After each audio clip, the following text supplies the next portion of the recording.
for answering that. Any questions you'd like to ask, ha?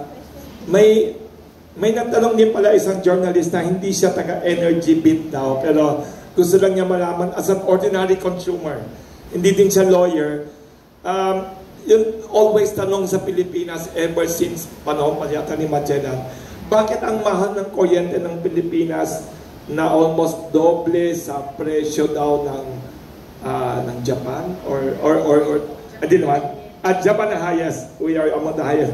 Bakit daw we are double the electric rates of our ASEAN or Asian neighbor? Totoo ba?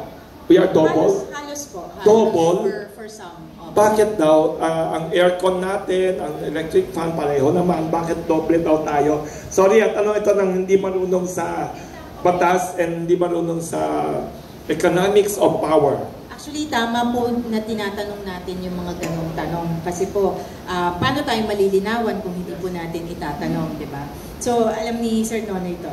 Among our neighbors in ASEAN, yun po yung isang pag po nagkukumpara tayo, di ba po dapat apples to apples, sabi nga nila. Or yes. Dalanghita to dalanghita. Bakit daw? Kasi ang complaint ng iba, kasi mainit tayo, di ba, summer, tapos pag nag-aircon, sa ibang bansa kalahati lang daw ang binabayad daw. Kasi po subsidized po yung karamihan ng kapitbahay natin. Narinig ko. Yun pong mga... Subsidized by their government. Yes, subsidized by their government. Unang-una, kasi po meron silang ibang produkto na naibebenta na energy resource din. Tapos yun po yung pinang-subsidize nila. Yung pong iba may langis, yung iba may coal, yung iba Indonesia may coal. Opo. So, naibebenta nila yung resource nila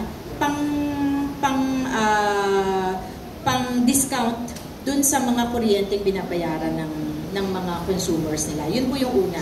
Pangalawang pagkakaiba po, karamihan po ng neighbors natin, government controlled po yung kanilang mga yung kanilang energy companies or the entire energy value chain, we call it vertically integrated. Yung kabuuan nun, kontrolado ng gobyerno. Like Vietnam. Like Vietnam, marami po. Singapore din siguro. Singapore lang po yung halos katulad natin na privatized. Pero debatable pa rin po yun kasi yung private company ng Singapore is actually a GOCC. So, government-owned na rin yun. Government din, opo. Pero pwede po dun yung private. So, mahirap pong ikumpara talaga tayo sa kapitbahay natin kasi po, ibang-iba yung sistema nila sa sistema po natin. Tayo po, wholly privatized ang generation natin. Bawal nga pumasok ang gobyerno sa private, sa generation sector. Yes. May nagtanong pa dito, sorry ma'am, to interrupt you. Ito, galing dun sa